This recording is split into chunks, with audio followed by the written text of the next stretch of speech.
Welcome to another episode of my Best 11 podcast. Today, we are so fortunate to have our first celebrity guest on, who's going to be picking their best 11 from the team that they love and the team that they adore. I'm not going to go into who it is, but today we are very lucky to have Rebecca Lowe on. How are you, Rebecca? I'm great, Andrew. Hi, Marv. Lovely to be on. Great to have you, Bex. I'm very interested to find out where this love affair with Palace has come from. So let's get straight into it, I think.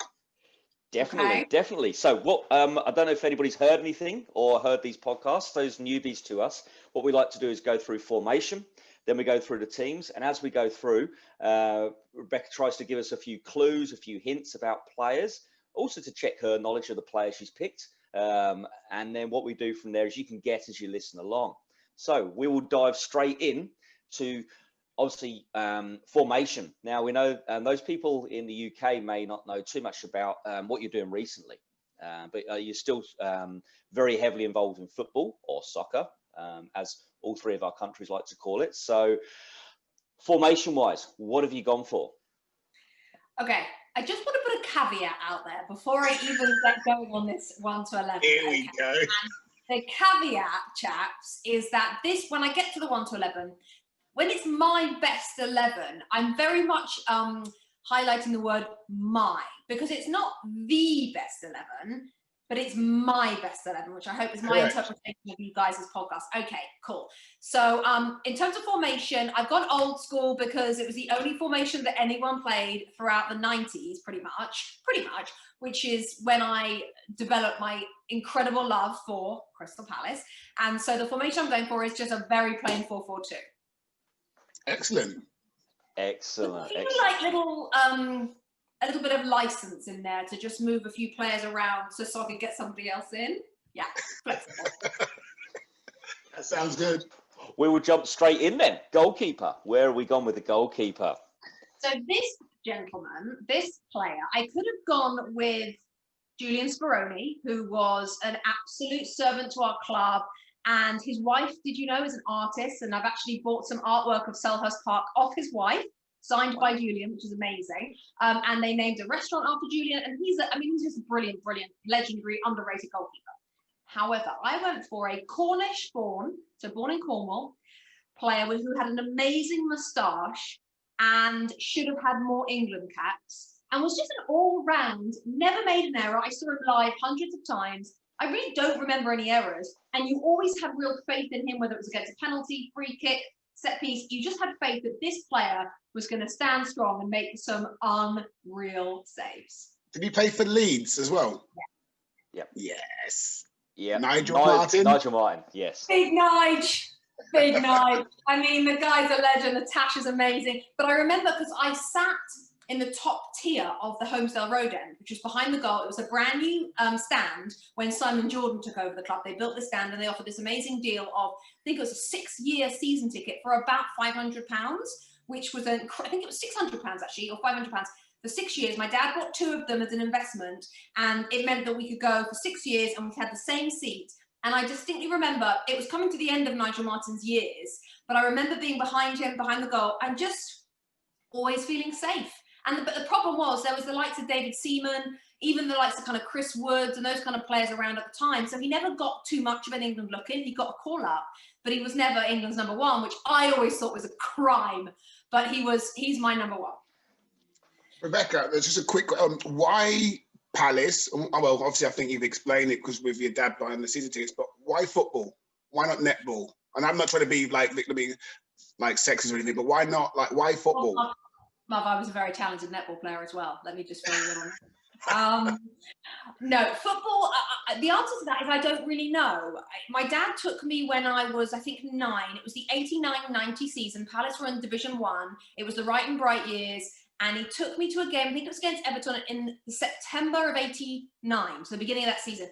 And I mean, Dad can't really remember, and obviously I can't at all, but we think he had a spare ticket and somebody pulled out on him at the last minute. And I think my brother must have been busy. My brother was a West Ham fan, so maybe he was at West Ham. My mom was like, not interested. And it was kind of just like, oh, well, they'll just take Becca, because he called me Becca. So I guess he just thought, well, there's nobody else, I'll just take Becca. And we sat in the Arthur Waite stand, and Palace lost 2-1, none of which made any difference to me. I just loved it. And I don't remember like consciously saying, okay, this is now my thing. I just thought it was normal to love it, right? Even though during my teenage years, so from the age of 9 onwards, I was about the only one, except one other girl, who in my school who loved football. I even turned up to university aged 18 on my first day, my freshest day at university. I wore my Palace shirt in my very first lecture because it was just my thing. I just fell in love with Palace because my dad went as a child. His dad took him on the terraces when he was a kid. So that was always going to be the case. I was always going to be Palace. It just got a hold of me, and it became a thing that I did with my dad every other weekend. And we also did an away trip every year as well, somewhere crazy like Huddersfield or Sheffield United. And we'd always go for the whole day. We had a great time together. So that was a really important part of it as well. Although again, consciously, I don't think I knew that was a really important part of it. But on reflection, I had the best time. Eye candy as well. I think that helped probably, did it? Boys, well, guys. As we'll come to, Marv, in my 1 to 11, a couple of them may have made the cut just based on their haircuts. Really? Oh, okay. Ooh, okay. And do you think that your love of Palace came from also the fact that Palace were doing really well at that time? Do you think that helped? Because kids tend to follow clubs that win. That's what they do. Actually, they were and they weren't. I mean, they were the essential up and down yo-yo club, right? So in 89-90, they were pretty good. They got to the cup final in 90, although they got hammered 9-0 by Liverpool earlier on that season. So we weren't that good. And then throughout the 90s, we were really like this. We were like the West Brom of today. I mean, the very fact, by the way, that Palace have been in the Premier League for 7 straight seasons is nothing I've experienced in my life before. So I'm still a little bit weirded out by the fact we haven't got relegated yet, because that's all I was ever used to. Up and down, relegation, then playoff final, occasional automatic promotion. So it never crossed my mind not to love them if they got relegated, never crossed my mind to stop following them. I actually developed a thing, as it was in the 90s, about the people that did only follow the big clubs. So all the Man United fans that lived in London, all the Liverpool fans, all the Arsenal, that never turned me on. I was always an underdog person. I still am to this day. Nothing better than an underdog story. And Palace on the whole were underdogs. And when they weren't underdogs, on the occasional season they won the league or won the playoff final and we did really well, that was like a joy that I genuinely don't think that other football fans who support the Man Cities and the Chelseas ever really experience. Because if you always experience it that high, true, it's never as special. I mean, some of the days, I was thinking back after I knew what you were going to ask me, and honestly, some of the days with Palace have been the best of my life. Excellent. Oh, okay. So let's go defence. Right back. Okay, so okay. So this is where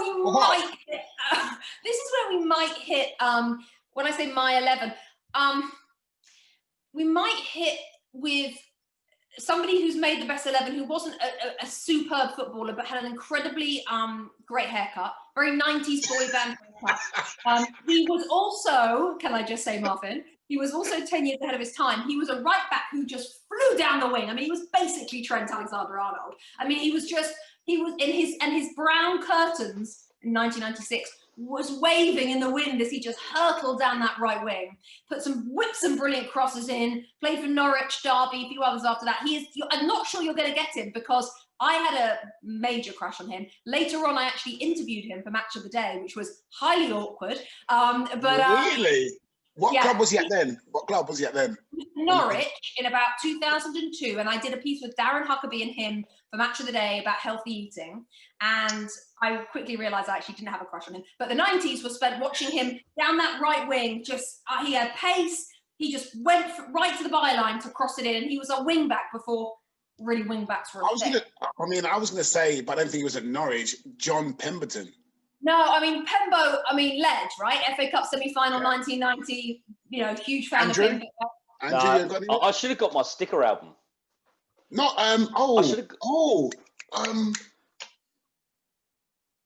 Ian Culverhouse. No. Oh, no, yeah. I never saw him play for Palace. No. I don't think you're going to get Norwich. Go on. Brown curtain. You want to hear it? Yeah. Mark Edworthy. I know the name. Yeah. Not a superstar, but my superstar.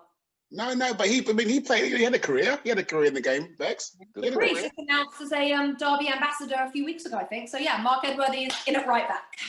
Okay. Oh, interesting. And the other side, who have you gone for a bomber on the other side? So I really very closely almost went for Ashley Cole because he was on loan at Palace. Nobody really knows that. Obviously, I think Palace should take the credit for creating the player that he became. And I have to say, in all seriousness, he was on another level. And watching Ashley Cole play, you felt honoured that he was playing for your team. He was so good, so talented. But I didn't go for him because you can't go for loan players, I didn't think. So I've gone for a player who had an incredible left foot, who was insane at set pieces, who was kind of small, stocky, brilliant athleticism, very, very consistent. I want to say he might have had one England call-up, but again, I don't think he ever played for England, but I might be wrong. He went on to play for, where was I saw him? Derby? Yeah, I think he went to Derby. I think he also went Middlesbrough. Oh. I didn't actually know. He might not have gone for Middlesbrough. I'll have to have a look while I'm talking to you. Go on, who do you think? Did he go for Derby? Did he play for Derby as well? I think he might have done. I should have come with all this information to help give you clues. No. He played... No, it's not who I think it is. He didn't play for Southend either, did he? No, he started at Palace, Academy product, went to Middlesbrough. Other places he played for, like Coventry, Grimsby, went to New Zealand. He played it for a lot of teams towards the end of his career, but the main 200 appearances for Palace between 91 and 98. And in terms of international call-up, he played 13 times for the England under-21s. He's now 47.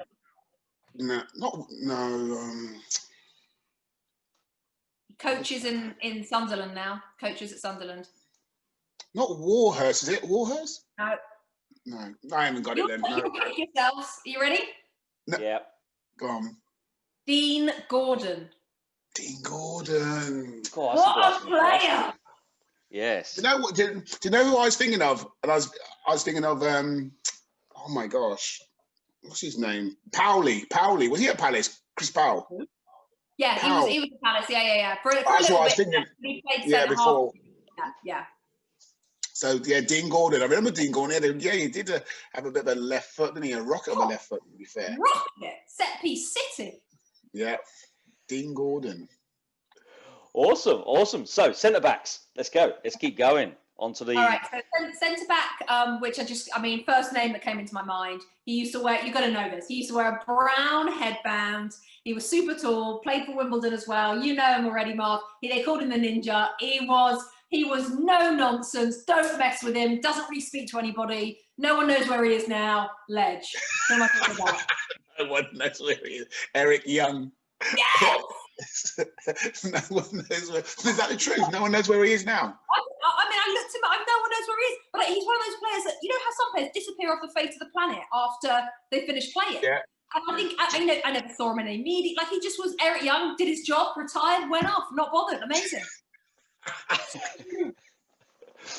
So you said you interviewed Edworthy. You sound like you love Eric Young. Did you ever interview Eric? Or no one. He didn't talk to no one. Or you he didn't talk to no one. She said. He didn't talk to anyone. No. I mean, by the way, he's 60 now. So this is actually aging me quite significantly, which is a little bit upsetting. But no, I never did, because he finished playing in '95, Andrew, and I was only 14. So I only managed, and when I went back to some old Palace, there was some old Jeff Thomas had a charity game against Man United, and there were some old players that went back for that. But I don't remember Eric going back for that. I feel like Eric just moved on, just mysterious, the Ninja, just gone. Just gone. What a player! What a player! Towering centre half, whacking his head into everything. Incredible. So just going into Wales, he did play for Wales. Just going into your career in your industry, how did you get first involved into reporting on these games? And was it the back of a? You told me this story actually. I remember that. Was it the back of a cereal box? Was it or something like that? Go on, tell them. Yeah, I'm the cornflakes girl. It was a competition. The BBC ran a competition looking for new talent across everything from radio producer to football reporter to weather girl to all sorts of things. And I was literally graduating from university in 2002 at the same time as they were running this competition. And long story short, I applied for a few of them. I wanted to be an actress. That was the big aim. That's what I trained to do. That's my dream forever. Never crossed my mind to be a journalist, despite the fact that my dad was, my brother was, my stepdad was, my stepsister was, like everybody was journalists. Not me. I didn't want to be a journalist. I applied for all these different ones, including sitcom actress and football reporter, because my friend said to me, well, you love football like no one else does, like no other girls do, but why don't you apply? And when someone sets me a challenge, chaps, I can't say no, I just can't, I have to do it. And then when I do something, I have to do it all in. My grandpa used to say, if something's worth doing, it's worth doing well, which I try to live by. It's hard sometimes, but I try to live by that. So I applied for this. It was a lot of work to apply for this huge competition. And I knew that this prize was a 6-month contract on Football Focus, Match of the Day and Final Score as a reporter. I got through every round. I kept forgetting I'd applied for it because in the meantime, I graduated. I was working at TalkSport Radio, answering the phones just because a friend of mine worked there. So I managed to earn some money while I was waiting to be a famous actress.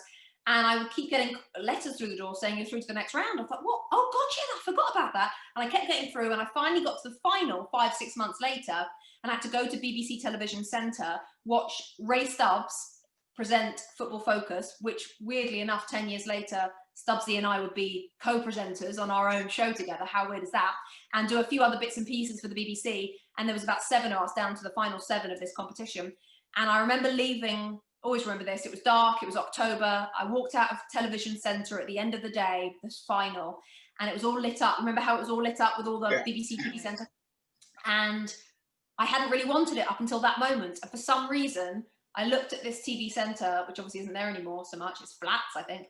And I thought, I really want this. Oh no, I really want this. Because when I didn't want to let myself really want it in case I didn't get it, but I thought I'd done okay and I really wanted it. And I got on the tube, went home to my mum, and 2 days later, the phone rang and it was a life-changing, axis-moving moment, which if you're ever lucky enough to have one of those is incredibly memorable. My mum and I were literally having the conversation that the next day I was going to get the call to say whether or not I'd won. And I said, well, obviously it's a 1 in 7 chance. And as we were having this conversation, the phone rang. And it was Lance Hardy, the assistant editor of Football Focus. And he said, you've won. And that was one of those, right, okay. Wow, what the hell's going on? I was supposed to be an actress. And instead, I obviously took the 6-month contract. And then back in those days, it was very well paid indeed, by the way. And the whole thing was very overwhelming. 6 months into the job, I then just went freelance and stayed in the industry. I never even, because once you've got a foot in these kind of doors, you can't turn around, you can't turn back, you wouldn't leave it. I wasn't very good. I don't think I was very good at all. And that was a struggle. And I wonder now why I didn't leave and do something else or try to be an actress, because I really wasn't very good. You must have been pretty good, Bex. Come on. They wouldn't have kept you otherwise. They would never have kept you. I guess so. But when I look back at my show reel that I made in 2003, 2004, God, it was not good. But, you know, I suppose I was only 21. I was young. Maybe they saw work ethic. Maybe they saw, I don't know, maybe they saw a few people saw something. So I was really grateful. So that's how I got involved. That's how I got into my career. It's kind of weird. Excellent.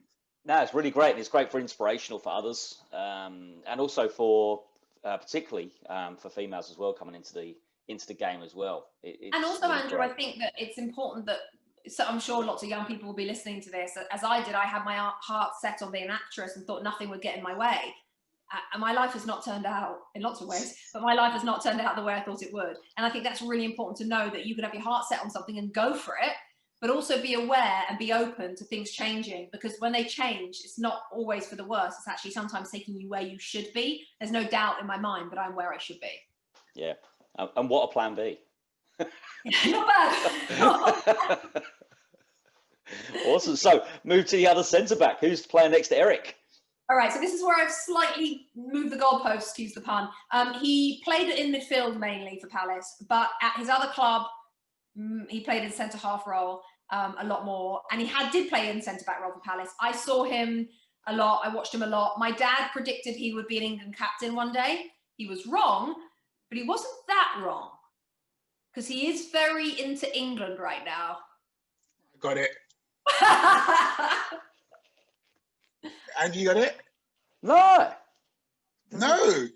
Okay, so he had never taken a penalty for Crystal Palace ever, right? Yeah. He stepped up for England and takes a penalty at Euro 96 and misses. And I think it personally. Why did it take me so long to work that out?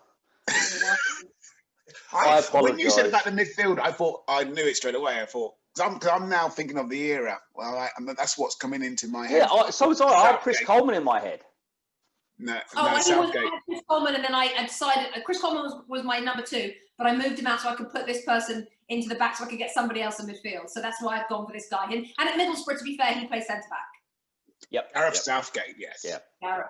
And my dad said to me, I remember we were sitting in the Arthur Wait, and he said he'll captain England one day. And like I say, he didn't captain England, but my goodness, he's not done bad, has he, for England? No, he's done very well. A nicer man you could never ever wish to meet. I mean, the guy is an ambassador. I won't have a bad word said about him except for the semi-final in 2018 where I think he made a few errors. But other than that, he is somebody who represents this country perfectly. And you interviewed him? Yes, I have interviewed him.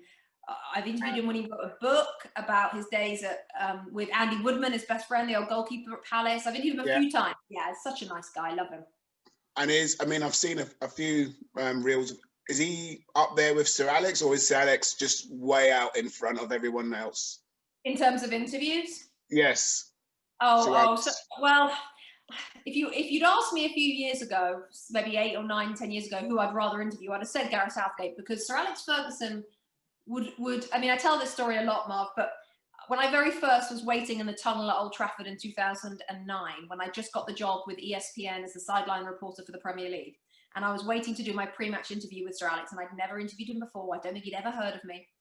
I saw him. Remember, at Old Trafford, there's a corridor off the tunnel, the corridor down to the dressing rooms. Yeah. And I'm waiting at the end of the corridor in front of the advertising hoardings, and I see Diane, I think it was Diana Lowe, Dennis Law's daughter, who was the press officer at the time, come out. I thought, oh God, here he comes. And she followed him. He followed her, sorry. And he walked down towards me, and I could see he looked at me, and I thought, my knees, with no word of a lie, were starting to knock together. I've never ever had knocking knees before. I was so terrified. And by the way, he did not let me down. For 2 out of the 4 years that I interviewed him virtually every other week, he was terrifying and at times kind of mean and difficult and abrupt and all of the above, until he found out that I was engaged to a football manager. We were in the tunnel at the Reebok Stadium. It was Bolton against Man United, and there was a little room where I was waiting to do my interviews with him. And I'd done the interview, I think, and he'd gone, and he was still a bit abrasive. And then he came back in because he was watching the scores coming in, because we had a little TV with Soccer Saturday on. And Paul was manager of, I think, Bristol Rovers at the time. And it came up that Rovers were 1-0 down. And it was not a good time at Bristol Rovers anyway. So it was a difficult time all round. And I just went, oh, and I couldn't help myself, because even though Sir Alex was standing there, he wasn't talking to me. We were both just watching. And I went, oh, like that. And he looked at me and he said, is that your team? I said, no, it's my fiance's team. He's the manager of Bristol Rovers. And I tell you, he changed. I think it was a combination of, and I think it was a combination of respect. He understood that I was with somebody who knew who was in the game and who was like him. I think it was also a combination of 2 years of hard work, of trying to be fair. I did try to give him fair questions. I tried to do my job with integrity, and I think he did respect that. He just didn't allow himself to fully respect it until the moment he realised that I was actually living the life of a manager's wife, and Lady Cathy had lived it for years, and he knew probably what she was going through, and he was, winning most weeks. So he knew everything about every team, by the way. So he knew who Paul was. He knew about Bristol Rovers. He knew the tough times, and he said to me, hang in there. And from that moment on, for 2 years, we had nothing but a wonderful relationship. And actually, I try and move my computer so you can see, but up there is a letter from him and a photo of him with my dad and Paul when he came over to promote his book in New York City a few years ago. I was pregnant with my little boy, and he requested that I interview him, and I did a book tour for him because he knew I was over here. And he wrote me a really lovely letter afterwards, which came out. That's so lovely to have. He requested you to interview him. That's brilliant. I mean, it really is. And I really put it down to never trying to catch somebody out. I never tried to catch him out. I tried to be fair, tried to ask the hard questions, but also, just be respectful of him. So hopefully, that worked. And it's a shame I haven't seen him, obviously for a few years. Paul actually went to see him when he went over to the UK on a trip when he was a manager of Sacramento Republic, and went to his offices in Manchester and sat with him for an hour. And Fergie gave him, you know, an hour of time. Amazing, amazing, amazing man. He is far and away for me the number one. Yeah. Oh, fantastic. Fantastic. So what we can do is we're going to pause there for a quick break from our sponsors, and we'll be back to hear the rest of Rebecca Lowe's My Best 11. Thank you for listening to My Best 11 Pod. We are currently accepting applications for advertisement and sponsorships. You can reach us at My Best 11 Pod or mybest11pod@gmail.com. Thank you. We're back for part 2 of Rebecca Lowe's My Best 11. We'll keep going through. She's gone for a 4-4-2, so we're now hitting the midfield, and she's managed to squeeze a midfielder into centre back. And we'll go see how she did here. She's going for attacking flair. Are you more of an attacking player, person, or are you more of a defensive person? What would you say you are? I'd probably say with this 4 that I've got in midfield, it's fairly attacking. There's definitely some flair involved. Again, I've slightly moved the goalposts and sort of pushed a central midfielder out to right midfield because I had to get him in the team, but I also had to get the other 2 central midfielders in. So, and the left wing looks after itself. So that's how I line up. So it's flair, but with some good solid stability too. Well, it's 90s footballers, a lot of them. So they're always going to be a bit harder than the players these days. Right. Sure. So go on to centre back. Centre midfield. Centre midfield. Sorry, don't want to say centre back. It's too early for you, Okay, so in the running for this position was Johnny Williams, or Joni Esther, as the Palace fans used to call him. He was a player who went on to Charlton. I'm not sure where he is now. I think he was at Sunderland as well. He's actually in the Sunderland documentary. Johnny Williams, about 5'4", blonde, a fantastically natural-born, talented midfielder, so injury prone. I mean, terribly, terribly injury prone. And for that reason, I couldn't put him in because he didn't play enough. But when he did play, he was magic. And I think that he had an incredible future, which hasn't come to pass, unfortunately. So he was my runner-up. But in his place is a man that I got to know very well and helped him with his charity. And I was there when he went up to lift the Zenith Data Systems Cup in 1994 at the old Wembley Stadium when Palace smashed Everton 4-1. He lifted that trophy. He is a great human being and a very, very, very accomplished player, except for one attempt at goal for England, which was a disaster. He became famous when he attempted to score for England and it basically hit the corner flag. Oh, Jeff Thomas? Yes! Jeff Thomas. What a guy. Was it a chip? Did he try to chip him? Or does he try to chip? Was it a chip? Was that hit the corner flag? It was something, and it just didn't, and it was so unfair because we didn't have a lot of Palace players that played for England, and then you just typical, you know, Southgate misses a penalty, Jeff Thomas hits the corner flag, but when Jeff went up to lift the ZDS Cup, which we used to sing, that was a special moment. He, of course, was a big part in 1990. I mean, he was a steady Eddie, talented. If he played well, we played well. He later got sick and had leukemia, and I did a lot of features on Football Focus with him. He was training for the Tour de France, and me and him got on a bike and we're cycling around Birmingham, and we were filming this feature. And I was at his charity fundraiser at Selhurst Park, which Sir Alex Ferguson came to. It was a rerun of the 1990 FA Cup final. And all the big names, like, you know, all the players from both of those teams were there to raise money for Jeff. And he's come through it and he's done brilliant. He's raised tons of money. And he keeps doing incredible things to raise more money for leukemia research. And he's one of life's good guys and a very talented player. And for me, he epitomised my time in the 90s as a Palace fan. Excellent. Oh, very true. And some great causes. So who's next to him? Okay, again, this has got a touch of the Mark Edworthy's about it. This was probably my number one, well, my first Palace crush was Alan Pardew. I mean, if you just Google him from 1991, you'll see why. But if you were talking about my biggest Palace crush, my most favourite player who I chased in the Villa Park car park ahead of the I was having a picnic, a pre-FA Cup semi-final. Remember those days when they played the FA Cup semi-final around Palace Man United, FA Cup semi-final 94, I think it was. Might be wrong, might be 95. And I was in the car park with my dad, and all of my dad's friends were all Palace fans, and we were all having our pre-match picnic in the car park because there's nowhere else to go at Villa Park. And this particular player had broken his leg or done something and was on crutches, and I saw him arrive in the distance. And I said, oh my God, there he is. And bearing in mind, I was on my pencil cases, on my wall, on my top of my ceiling as I got into bed. This guy was it for me. And I said, I need to get his autograph long before smartphones. And the only thing anybody had was a wine bottle, an empty wine bottle, because my dad and his mates were getting, happy ahead of the game. So there I was, grabbed the wine bottle with one of my dad's friends. She and I ran with a wine bottle and a pen all the way to the end of the car park. I was out of breath and slightly overwhelmed. He signed it for me. I was just, this was the greatest day ever. I kept the wine bottle in my wardrobe at home until my mum's cleaning lady thought it was rubbish. Oh yeah, I got rid of it. So would you believe a few years ago, the Men in Blazers, who are a big podcast over in the US, Michael Davis and Roger Bennett, a couple of English guys who run a soccer podcast. I told this story to them. They got hold of this player and he signed a bottle of wine and it was sent to me, and I now still have my signed bottle. And he had blonde hair, curtains, quite small, very busy in midfield, not the most talented. It sounds like Bucks.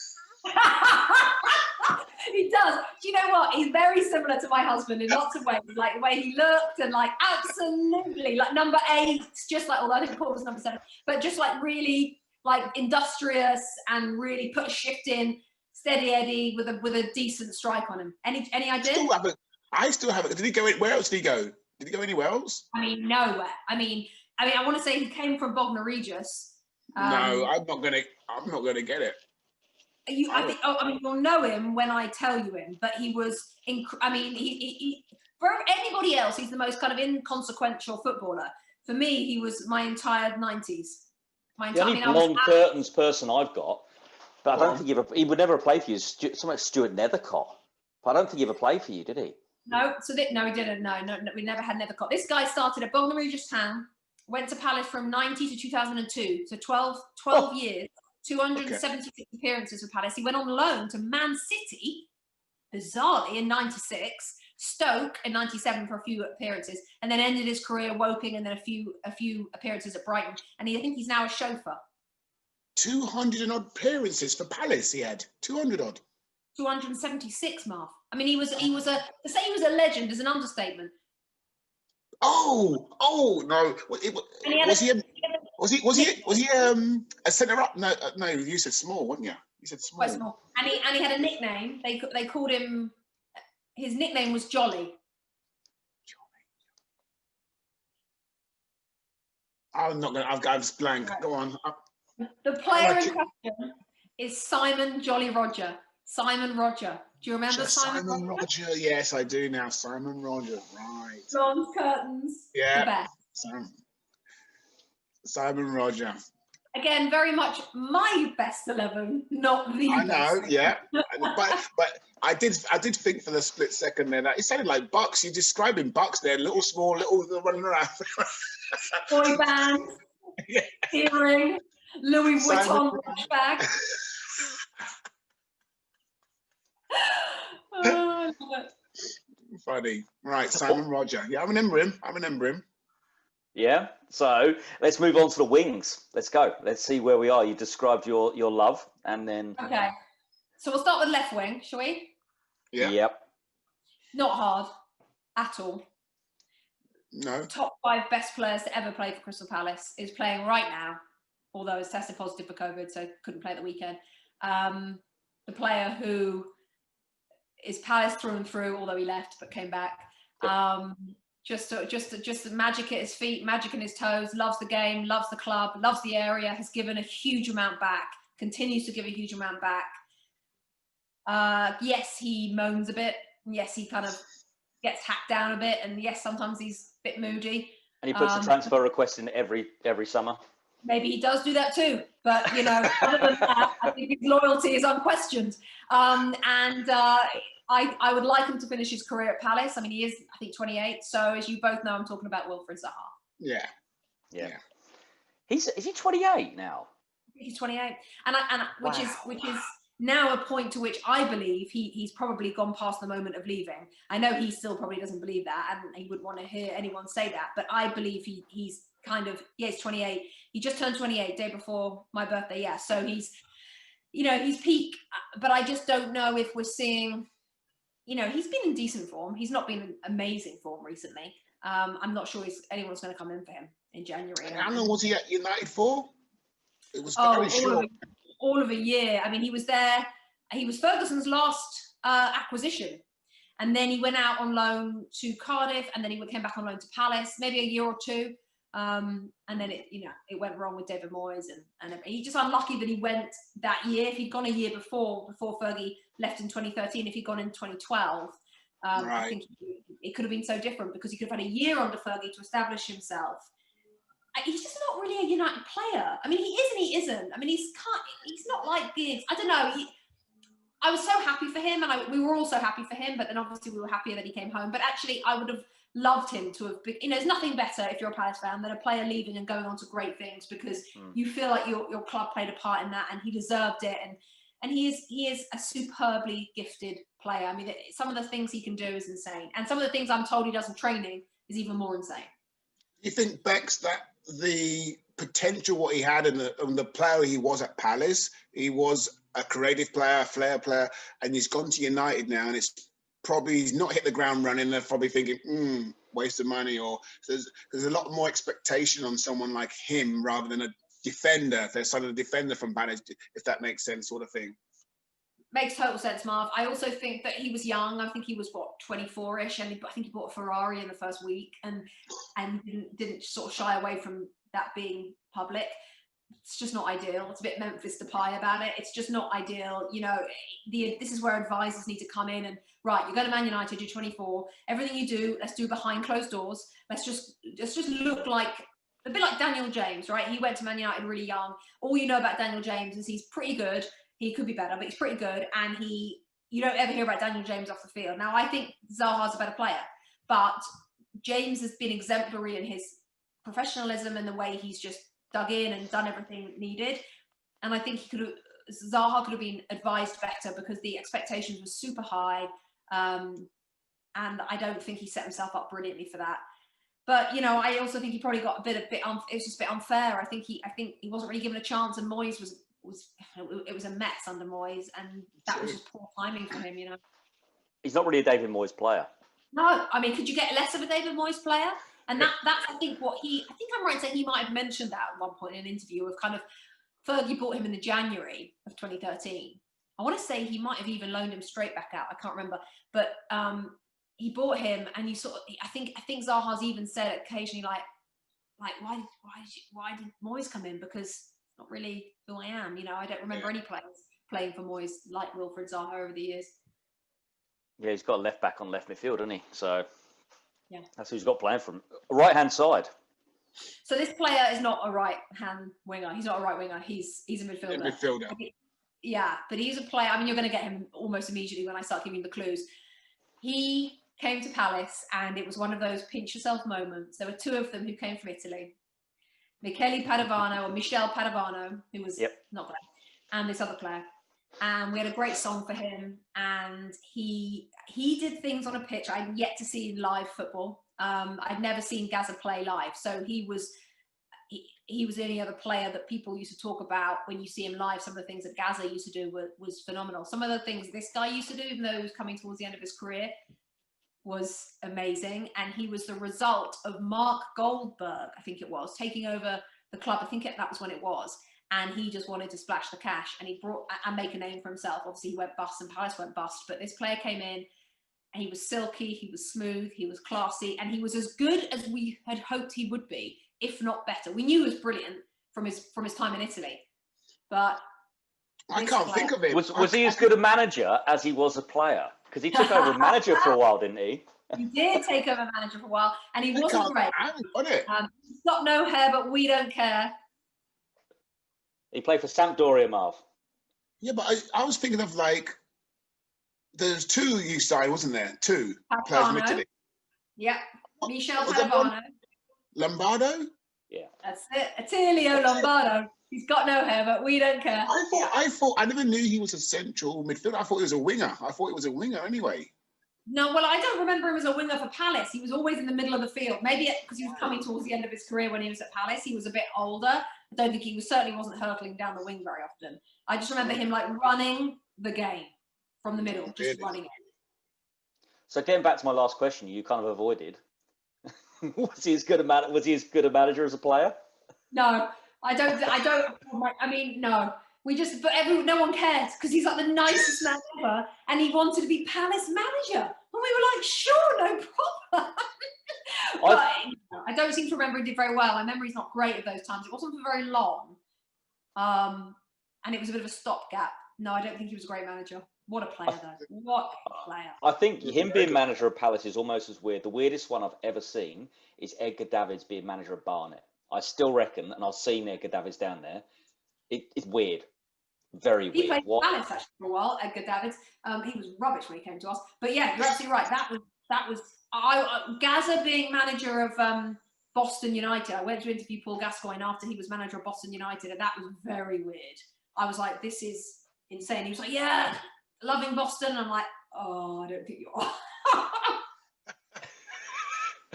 But by the way, interviewing Paul Gascoigne, massive tick on my bucket list. True. What's your next tick on the bucket list then? Wouldn't mind interviewing David Beckham at some point. I've been in press conferences with him, but Bex meets Bex. I mean, it's got a TV show on Netflix all written all over it. I mean, hello. That's got a great ring to it. You're right. Bex meets Bex. I know.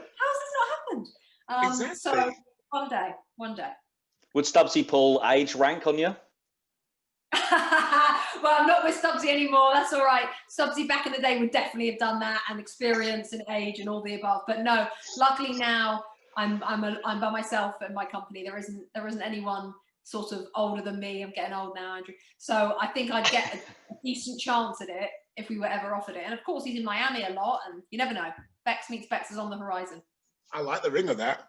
Bex meets Bex. Excellent. So we'll go to centre forwards, and I'm assuming most Palace fans will get these two straight away, and most non-fans will get these straight away, unless you've gone for a curveball.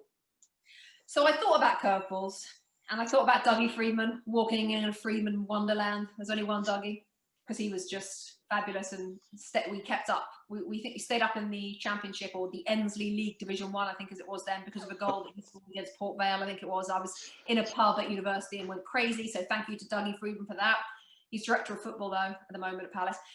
Chris Armstrong, I thought about, who was just class, went to Tottenham, didn't really do it, but my God, he was prolific and brilliant to watch, could score every kind of goal. AJ, Andrew Johnson, who had a ridiculous goal-scoring record. It's like 1 and 2.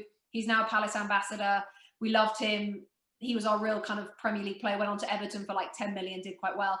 Matt Jansen, who I really was sad when he had the motorbike accident, because he was going places at Blackburn. He was also an incredibly nice man and just a nice all-round player, and so gifted, so talented, so special. Loved watching him play. But how on earth can you not go for these two? That's all I'm going to say. That's all I'm going to say. And by the way, one of these is a great friend of mine who recently gave me a birthday message, which even to this day, we joke with him because he thinks he's my 7th favourite Crystal Palace player, and he's probably right. And the other one of this, I actually did a corporate gig with the other week, and even though he is as big, as famous and wonderful as he is literally the same person 24/7, no matter what happens to this guy. And I think he's a national treasure. And I couldn't love both of them more. I really, really couldn't. Who are they? Right and Bright. Yeah, you want a TV show name? There's your TV show name as well. Bex and Bex, Right and Bright. Yeah. There you go. I mean, I'm honoured that growing up and I had them all on my wall, and obviously the 1990 FA Cup semi-final was the one, and then the cup final when Wright came off the bench, and they played such a huge role in me loving the game. And when I remember when I very first turned up at the BBC in 2002, it was my first day at work, and Brighty was working for the Beeb, and he walked into the Football Focus office, and I mean, I joke with him now, like I say, about him being my 7th favourite, but my jaw just dropped, because Mark Bright, and I'd never met Mark Bright, and I was probably a complete embarrassment, and he laughs about it now. But he's a superb human, a great player, and of course, being in the shadow of Ian Wright with a number of goals Wrighty scored and Wrighty went on to Arsenal, Mark doesn't always get that credit. But I'm so glad then their names rhyme, because that at least means that he can get into the Wrighty situation and they can always be together as a partnership. Because Wrighty will tell you, without Brighty, there wasn't as big a Wrighty, and it's true. And they both had an incredible record, both excellent players. And Brighty went on to do great things at Sheffield Wednesday as well. He's written a brilliant book. And I just love both of them. They represent everything that's good about the game and good about Palace. They both terrorised me as a young player at Luton. When I remember going to Selhurst Park and both of them playing, and it was daunting, because I just knew I was going to have not just one of them, you had two of them. And as you know, Ian's not the quietest person, and he's always running his mouth off. And in the end, I was very fortunate because obviously through Mitchell Thomas to get to know Wrighty quite well, because Mitchell and him are very, very close friends. And so over the years, as I was sort of like developing, we used to play the odd game of tennis, as and I do with your husband Paul every now and then when I play, because he was a big tennis fan, Wrighty. And I'll never forget that we went over to London, Mitchell and I, and Wrighty was there as well. So Wrighty would play Mitchell and I'd play Wrighty, and so we'd play. The winners will play in the final, sort of thing. I think I shouldn't laugh, because we're in David Lloyd, and it's a case where we're playing, and then obviously Ian Wright's at Arsenal now, and fans are starting to see him and sort of thing. And I'm winning, and I'm battering him, and he's like, next thing, like we're sort of like changing ends for the new game, and the supporters come up and gone, "Can I have a? Do you not see I'm playing tennis, man?" I'm like, and he goes, sorry. He's going, sorry. I was in the moment. Sorry. He goes, yes, of course, I'll sign it here. But like, he goes, come on, Marv, man, come on. Let's go play, man. Come on. He's such a great character. But he's so competitive. He's so competitive. It was just like running around trying to get every point. And at the time, I was better than him, slightly, mind you, slightly. But he was just so competitive, and I just loved that about him. Just so competitive. And the other great thing about Ian Wright is the journey he's had. I mean, obviously, we know he came into football late from the parks of South London, essentially. But if you listen to Desert Island Discs, which is the famous Radio 4, been going for decades, radio program where they go through some of your favorite songs, and then you kind of have a life conversation in between it. You'll learn about his upbringing, his time in jail, his how he almost missed out on a football career, and then of course throughout his time at Arsenal breaking all the records until Henry came along. And you'll learn this human being is so special and so real and so competitive, and he's just a national treasure. He really is. He is.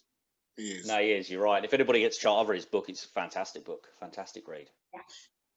Great read. So you got Wright and Bright up front. Who will lead? Who will lead this band of merry men? But then at the same time, who's your favourite manager? I'm assuming Lombardo's not in there. So who's it going to be? Lombardo's not in there. We've had some good ones. We've had some terrible ones. We've had some good ones. And I thought about Terry Venables, even though he didn't do great things for Palace. It came after Euro 96, and there was still so much love for Terry Venables after Euro 96. So I struggled with that because he didn't do great things for Palace. He didn't behave brilliantly, but L tells the ledge. And what he did at Euro 96 was probably the best summer of my life up until I was an adult. I mean, it was the greatest thing ever. So I always had love for him. We've had the good guys, Alan Smith and Peter Taylor, and lots of like good managers and good people. Roy Hodgson's a great person, but this manager was so good I named my goldfish after him. He managed Palace. He managed Palace on 2 occasions, Stevie Coppell, and very not how you would expect him to be when you meet him. Really quiet, quite introverted, but the 1990 FA Cup semi-final was the line in the sand for me in terms of I already was a Palace fan, but this took me into a level of fandom yet seen, and it was Stevie Coppell with his Palace jacket on the side of the pitch at Villa Park, which really really brings back huge emotions. So Stevie Coppell is the man to lead us all the way, all the way. Excellent. Awesome. So looking at this team you've got here, if this were today's Premier League, how far do you think you go up the table? What, with Right and Bright? I mean, first of all, no one plays 4-4-2, so we'd have loads of goals because, looking at it, it's not a bad team. Might be a little bit weak at right back, touch weak in central midfield, but I'm saying we are Europa League. We are 6th place. Right and Bright could arguably take you into the Champions League. We were second, I want to say. We were second with Right and Bright at one point, like 1991, I think it was, or 92. And we would have qualified for Europe, but there was the whole Liverpool ban, and then they got back in and everything. So we never made it. So I definitely top 6, 100% top 6. Simon Roger might get subbed a few times, but other than that. Yeah, a few times. Rotating door for Jolly Roger. But it's okay. It's not great.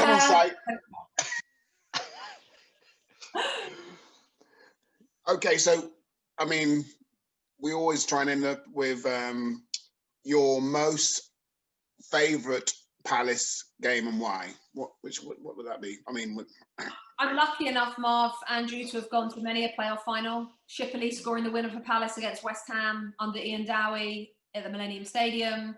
David Hopkin, it came off his shin, but who cares? I think it was 96 at the old Wembley against Sheffield United, I think. No, actually, I'm wrong. He didn't come off his shin. I'm thinking about Steve Claridge the year before, who did come off his shin when Leicester beat us in the playoff final. David Hopkins was an amazing goal. That was brilliant. I've had the highs and the lows. And the ZDS final was incredible. All sorts of semi-finals. But the most memorable game, the best Palace game, and I would watch it again and again and again and again, is the 1990 FA Cup semi-final. I've mentioned it before when Palace beat Liverpool by 4-3. And AL, Super Alan Pardew, who was my first crush. And I have told him that, which was awkward. And genuinely, he was very taken back. But then very flattered. And then he went on to manage Palace, of course, and did rather well, took us to the cup final. But he and that team, with the likes of Right and Bright and Jeff Thomas and Nigel Martin and all the Pemberton and just all those, Andy Gray in midfield and these John Solaka, I mean, just so many great players. And to do what they did against Liverpool, who are arguably even better then than Liverpool are today, and they'd lost 9-0 earlier in the season at Villa Park when it was a sea of red and blue balloons, and the way the game went, the way the scoring went, Liverpool went one up and then it just went like that all the way through until extra time. And Pardew, it was the afternoon. I think it was Man United Oldham, which also ended 3-3 that same day or the next day. It was an incredible FA Cup semi-final weekend, and the underdog won. Pardew, the least likely person to rise like a salmon and get that winner. That for me was the greatest Palace game. Unfortunately, it was a long time ago now, but that was it. Excellent. Fantastic. Well, thank you so much for your My Best 11, Rebecca. It was fantastic to hear from you, and fantastic team. It's great to see a Palace team and Palace fans, and as you say, people who don't always support the massive teams. We're both Luton fans on here, so we can say that happily. But it's been great hearing from that, and thank you very much. And that was Rebecca Lowe's My Best 11. Thank you, Rebecca.